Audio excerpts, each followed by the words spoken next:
Quality को ही आगे रख रहे हैं। हर एक में जब ये परमात्मा दिख रहा है तो वो सेवा भाव है, और जहाँ सेवा भाव है वो तो फिर अपने अंदर से ये मानवीय गुणों की वजह से ही, ये परमात्मा के एहसास से ही, तो ये कोई कर्म रूप नहीं है, ये कोई दिखावा रूप नहीं है, ये तो वाकई ही संतों के मन इतने कोमल कि हर एक के लिए ये अर्पित रहते हैं कि जहाँ जरूरत हो वहाँ भी, और ये एंटिसिपेशन में भी कि अगर पड़ भी जाए जरूरत तो पहले से ही संत एक कदम आगे। तो बात वही कि ये सोशल कॉजेज उस तरह नहीं है, ये तो अगर गहराई में देखे जाएं तो ये स्पिरिचुअल ही है कि कैसे हर एक तक हर एक का ये प्यार रूप है। ये आत्मा तो हर एक की, ये परमात्मा का अंश ही हर एक में, तो ये एक डोर ही जब सबको पिरोए हुए है तो फिर ये अपने बेगाने के भाव से उठ के ये पूरे संसार का दर्द संत अपने दिल में रखते हैं। और ऐसी ही शिक्षाओं से युक्त ये जो आज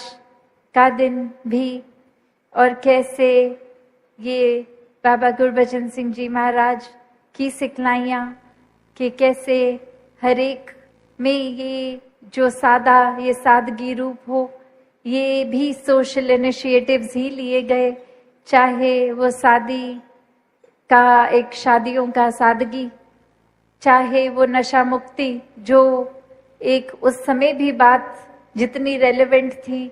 वो आज भी हम देखें तो उतनी ही रेलेवेंट है। कैसे आज भी घरों में यही सबके बात आती है कि कुछ बुजुर्ग बोलते हैं कि हमारे आगे ये जो पीढ़ी है ये नशे की ओर जा रही है, अपना नुकसान कर रही है। और वहीं कई छोटे बच्चे भी जब ऐसी बात का बयान करते हैं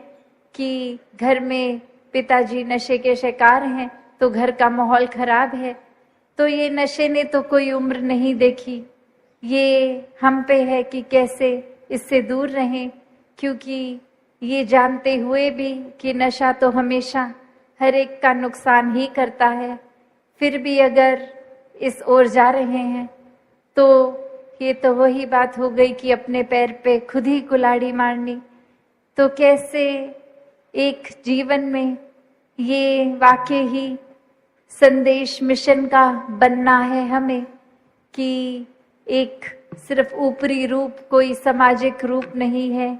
ये तो वाकई ही इसकी जड़ तो स्पिरिचुअल है, आध्यात्मिक है। कैसे कि आत्मा और परमात्मा की बात, ये अपने तन को स्वस्थ रखकर फिर सेवा में अर्पण करने की बात, तभी जब तन भी स्वस्थ रहेगा तो फिर एक ये सेवा भी उस तरह से हो पाएगी। अगर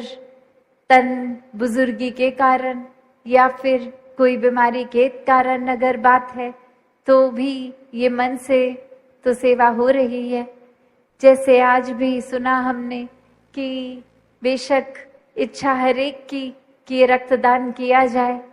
पर किसी ना किसी अगर मेडिकल रीजन या एज फैक्टर से नहीं भी दे पाए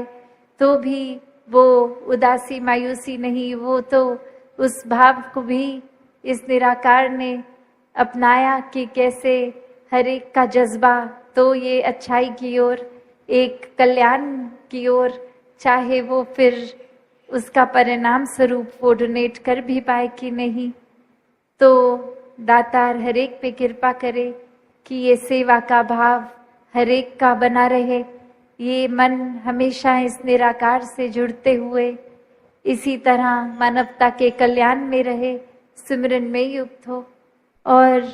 ये तन भी ये सत्संग के लिए मन से सत्संग को सुनना, एक श्रवण करना हर एक की बात, और फिर ये कर्म रूप जीवन में अप्लाई करते हुए सारी शिक्षाओं को जीना। तो चाहे इतिहास का कोई भी एक धर्म ग्रंथ देख लें या आज के जीवन को भी देखें, हर किसी ने, संत ने यही शिक्षा जी कर खुद दिखाया कि ये पीड़ा चाहे शरीर पे है, चाहे एक घर की हालत अगर उस रूप में कच्चा घर है या पक्का घर है, पर जब ये आत्मा का नाता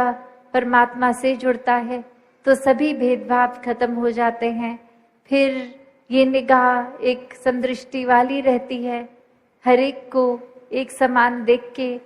ये चाहे खुद पीड़ा में संत हो के भी दूसरे की भलाई की ही कामना करते हैं। एक नफरत के भाव, एक झूठी अफवाहों में संत नहीं पड़ते। तो भाव वही कि जब हर एक में ये परमात्मा नजर आए तो वाकई ही ये बात हो जाती है कि हर एक को इस ब्रह्म ज्ञान की कितनी जरूरत है। और ब्रह्म ज्ञान जब जीवन में आता है तो परिणाम स्वरूप ये निगाहें नफरत करनी बंद करती हैं, हर एक को अपनाकर हर एक से प्यार करती हैं। तो ऐसा ही जीवन ये आज भी जो हमने देखा कि किस तरह ये अरदास रूप ये चाहे चाचा प्रताप